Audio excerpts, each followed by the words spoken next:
Well, guys, the best way to say this is we are standing beside what is left of a Camry.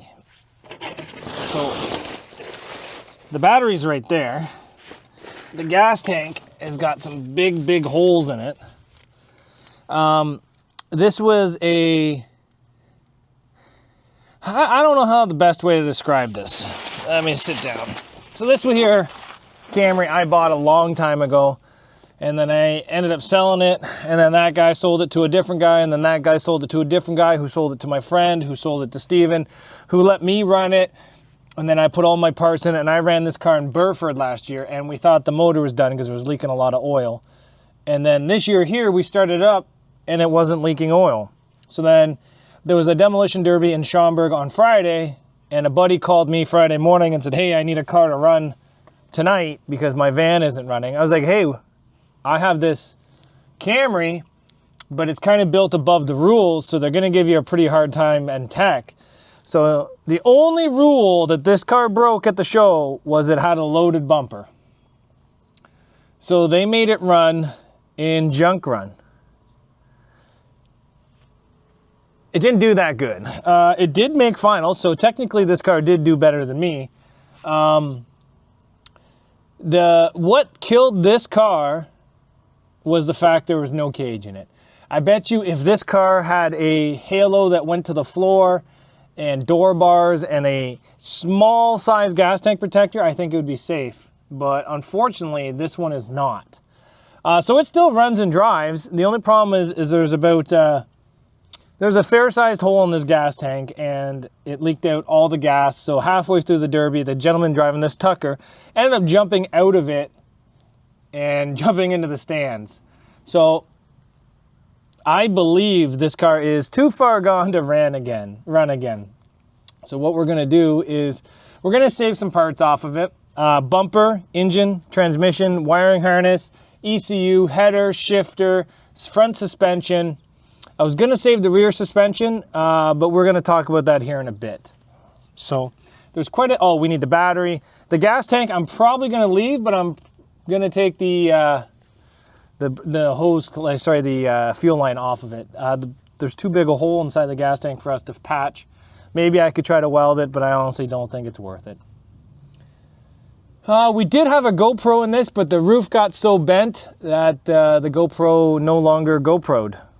It was just facing the roof. So let's talk about this car and see what's going on.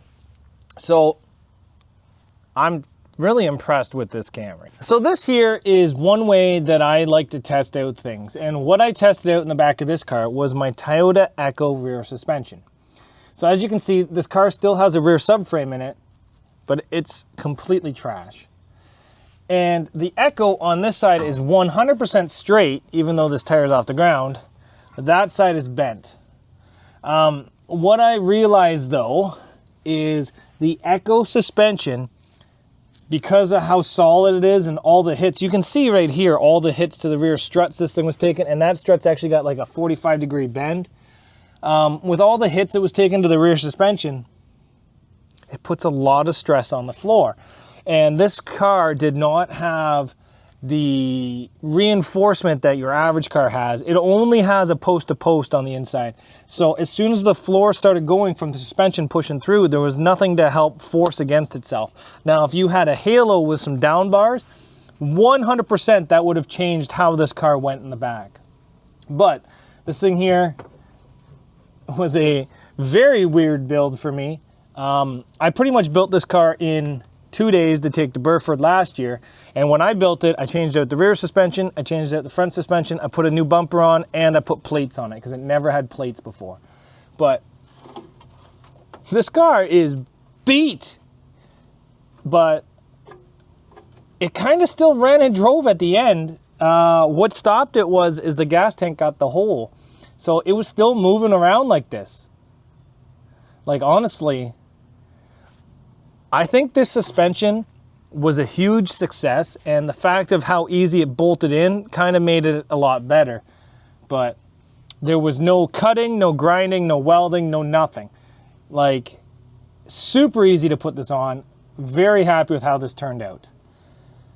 Okay, let's go take a look on the inside of this car to see how crushed it got for Tucker on the inside, because it is terrifying inside there. And this is one of the importances when I say run a cage, especially when you're underbuilt. You should always have a good cage. Like, youth in my ideas should be stock, like stock bumpers, but a stock suspension, but a really intense cage. So then that way you keep the occupants safe.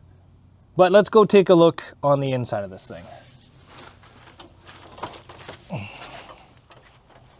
So you are right above the steering wheel right now, and you're not gonna believe how bad this car is. I'm gonna grab this camera and I'm gonna twirl it this way so that way you guys can see, because this is, I have no better way of putting this, but this is utterly crazy on how bad this car went inside of here. So let's take a look.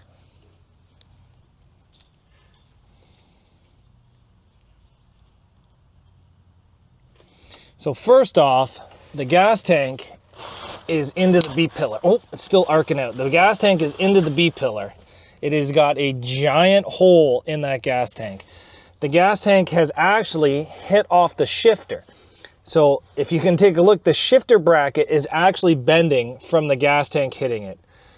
The battery has just got 2 ratchet straps holding it down, so that's extremely simple. And all he's got is this ratchet strap that goes around the seat and this post-to-post.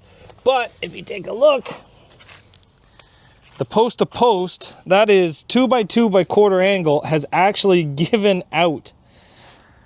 That is crazy. Look at the floor inside this car. There is nothing left that even resembles the rear sill of this car.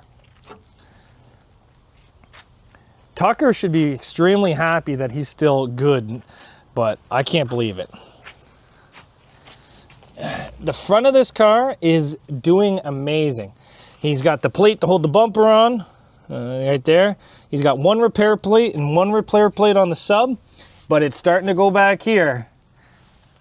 I cannot believe how this thing's held up. Oh, he's got a repair plate on the inside. That's right, he's got 6 repair plates on this car.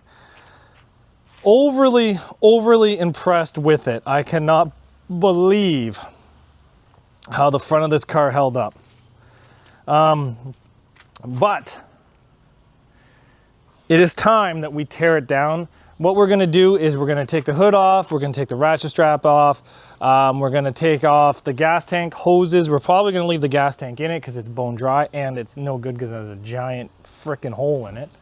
We're going to get the motor ready to come out. We're probably just gonna drop the sub because it's a lot easier that way, and then we will cut the front bumper off with torches and then pretty much get this thing on the trailer ready for scrap, because there ain't a whole lot left of this damn thing. And I need to get this yard cleaned up.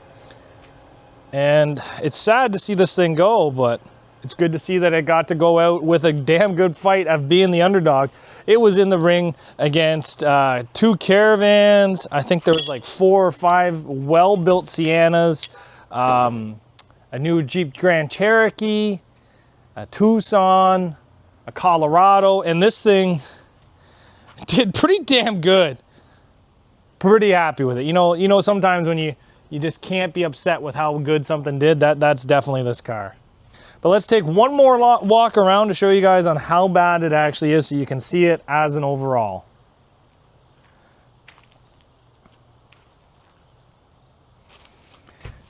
Some big driver door shots to that. Crazy, the driver door shots. Coming around the front was the weapon, and we knew that. But the passenger side, oh my goodness, the passenger side, like when you can fully see the battery around the door, that is intense.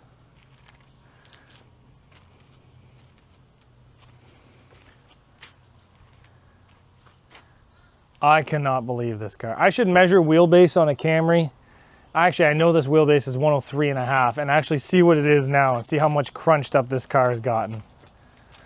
But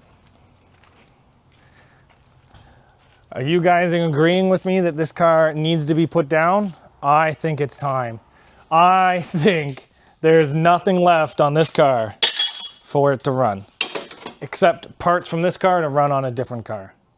Thanks for watching, guys, and we'll see you back here later on Zach's Workshop.